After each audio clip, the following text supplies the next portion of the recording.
Asked, like some of the history of GIM, it started really small, and Helen figured it would be, at the beginning, she would take almost anyone into training, because most people thought she was either crazy or a witch, and I mean that literally. They were frightened of the work she was doing. Nobody was talking about transpersonal work at that time. One of the people, I was on the National Executive Board. That's where Brian and I met when I was council coordinator. And people on the National Executive Board came up and said they were concerned about my health, my mental health. And they said, we're worried because you've always been so sensible, and now you're with that woman, and we're worried that you're having a breakdown.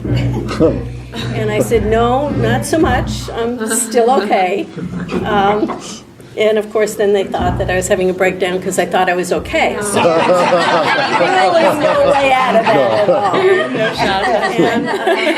all. And over the years, like Nordiff and Robbins, like the new pioneers, people began to see that this was maybe an alternative way of doing music therapy.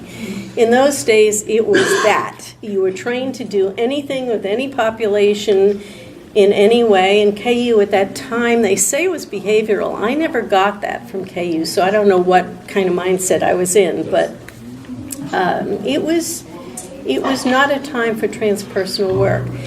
It's grown now, it's international. I mean, it's now accepted. There are still places in the United States, not so much Europe or the other countries or continents, but there are still people here who feel that it is not work that should be done, that we have no right to be doing it, but that number is shrinking.